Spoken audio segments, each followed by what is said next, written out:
بعض لوگ اس آیت کے ٹکڑے کو بھی آدھا پڑھتے ہیں، من ذا الذی یشفع عندہ، کہتے ہیں اللہ تعالیٰ قرآن مجید آیت الکرسی کے اندر فرما رہا ہے من ذا الذی، کون ہے وہ، یشفع جو شفاعت کرے گا، عندہ اللہ کے سامنے۔ اور اس سے وہ یہ ثابت کرتے ہیں کہ تم لوگ جو حضور کی شفاعت پر یقین رکھتے ہو کہ قیامت والے دن جب کوئی کسی کا پرسان حال نہیں ہوگا، سورج سوا نیزے پر آ جائے گا تو حضور ہماری شفاعت کریں گے۔ قرآن تو کہتا ہے کوئی کسی کی شفاعت نہیں کرے گا۔ میں نے کہا آیت پوری پڑھو، آیت پوری پڑھو۔ اللہ فرماتا ہے من ذا الذی، کون ہے وہ، یشفع جو شفاعت کرے، عندہ اللہ کے سامنے، الا باذنہ، لیکن جس کو اللہ اجازت دے دے۔ بآواز بلند کہہ دیں سبحان اللہ۔ کون ہے جو شفاعت کرے، الا باذنہ، جس کو اللہ اجازت دے دے۔ جب اللہ اجازت دے گا تو پھر حافظ بھی شفاعت کریں گے، پھر قاری بھی شفاعت کریں گے، پھر عالم بھی شفاعت کریں گے، پھر رمضان بھی شفاعت کرے گا، قرآن بھی شفاعت کرے گا۔ حضور کی شفاعت کا تو عالم ہی الگ ہے۔ حضور کے ایک صحابی ہیں حضرت انس بن مالک، جنہوں نے 10 سال حضور کی خدمت کی ہے، 10 سال حضور کی خدمت کی ہے۔ حضور کو وضو کراتے تھے، حضور کے نالین اٹھاتے تھے۔ ایک دن حضور کو وضو کرا رہے تھے، وضو کراتے کراتے حضور سے عرض کرنے لگے یا رسول اللہ، کل قیامت کا دن آئے گا، سورج سوا نیزے پر ہوگا، کوئی کسی کا پرسان حال نہیں ہوگا۔ جو اللہ کے نبی ہے نا، نبی اللہ کے غضب سے اس قدر ڈر جائیں گے کہ ہر نبی کہے گا نفسی نفسی اذهبوا الی غیری۔ برادری اعلی حضرت نے کہا تھا کہیں گے سارے نبی، کہیں گے سارے نبی اذهبوا الی غیری، کہیں گے سارے نبی اذهبوا الی غیری، میرے کریم کے لب پر انا لہا ہوگا، میرے کریم کے لب پر انا لہا ہوگا۔ قیامت کے اندر حضور کی شان بھی جدا ہوگی، حضور کے غلاموں کی شان بھی جدا ہوگی، اور حضور نبیوں کے اندر سب سے آگے آگے نظر آئیں گے، حضور کی امت ساری امتوں کے اندر آگے آگے نظر آئے گی۔ میرے تاجدار گولڑا حضرت پیر سید شاہ نصیر الدین نصیر رحمت اللہ تعالیٰ علیہ فرماتے ہیں نور آنکھوں میں تو چہروں پہ اجالے ہوں گے، نور آنکھوں میں تو چہروں پہ اجالے ہوں گے، مصطفیٰ والوں کے انداز نرالے ہوں گے، اور ہم گناہگاروں کو سرکار سنبھالے ہوں گے، ہم گناہگاروں کو سرکار سنبھالے ہوں گے، حشر میں ان کی شفاعت کے حوالے ہوں گے۔ حضرت جابر عرض کرتے ہیں یا رسول اللہ، حشر کے میدان میں آپ کی تو شان جدا گانا ہوگی، آپ شفاعت کریں گے، آپ مقام محمود پر فائز ہوں گے، یا رسول اللہ کیا آپ میری بھی شفاعت فرمائیں گے؟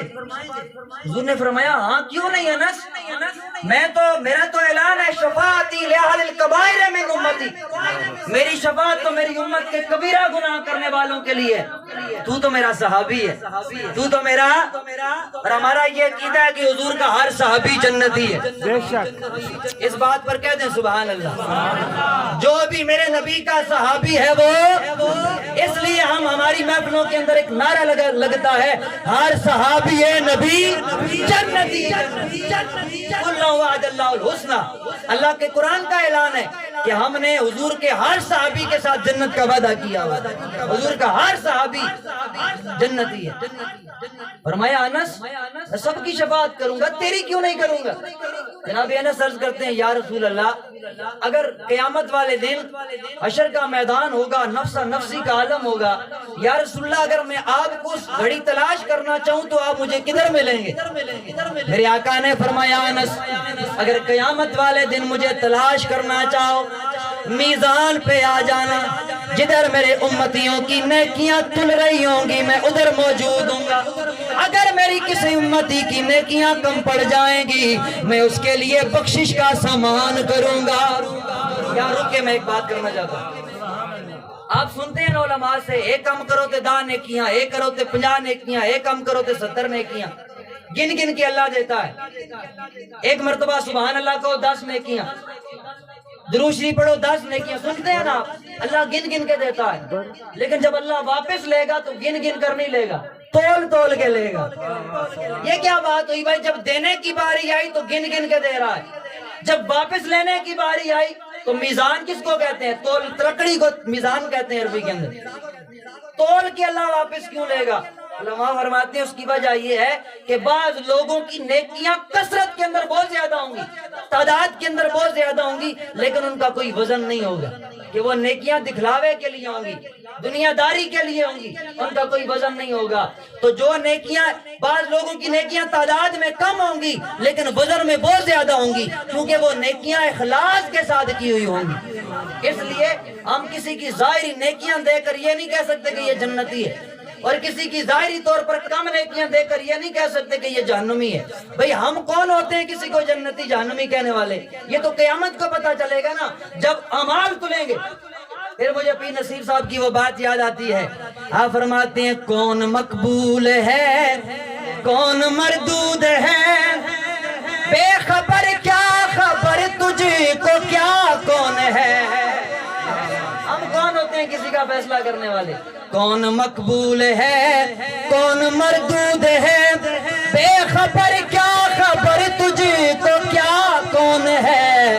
جب تلیں گے عمل سب کے میزان پر، جب تلیں گے عمل سب کے میزان پر، تب کھلے گا کہ کھوٹا کھڑا کون ہے۔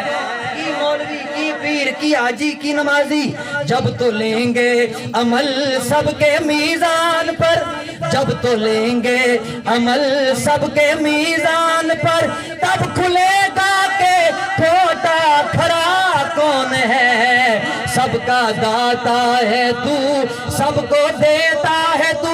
یہ حمد ہے اللہ کی بارگاہ میں، پیر نصیر نے جو حمد لکھی حد کر دی، یا اللہ سب کا داتا ہے تو، سب کو دیتا ہے تو، تیرے بندوں کا تیرے سوا کون ہے۔ سب کا داتا ہے تو، سب کو دیتا ہے تو۔ بات دور نکل جائے گی۔ پیر سید نصیر الدین نصیر کی میں بات کر رہا تھا، حدیث پاک میں پیش کروں حضرت انس بن مالک کی، فرماتے ہیں میں نے پوچھا یا رسول اللہ مجھے کدھر ملیں گے، یا رسول اللہ کدھر ملیں گے؟ حضور نے فرمایا پہلا میرا مقام ہوگا میزان۔ یا رسول اللہ اگر وہاں پر میں آپ کو نہ پاؤں تو پھر کدھر آپ ملیں گے؟ حضور نے فرمایا پھر نہر کوثر کے پاس چلے جانا، کوثر کی نہر کے پاس چلے جانا، وہاں پر میرا ممبر لگا ہوگا، میں اس ممبر پر جلوہ افروز ہوں گا اور اپنے پیاسے امتیوں کو کوثر کا جام بھر بھر کے پلا رہا ہوں۔ یا رسول اللہ اگر وہاں بھی نہ ملے، میرے آقا نے فرمایا انس پھر میرا تیسرا اور آخری مقام ہوگا۔ یا رسول اللہ وہ کون سا؟ فرمایا میں پل صراط کے پاس موجود ہوں گا۔ پل صراط یہ ایک پل ہے جو بال سے زیادہ باریک اور تلوار سے زیادہ تیز ہے، یہ دوزخ کے اوپر بنا ہوا ہے، دوزخ کے اوپر بنا ہوا ہے، اس کے اوپر سے ہر بندے نے گزرنا ہے، ہر بندے نے گزرنا ہے۔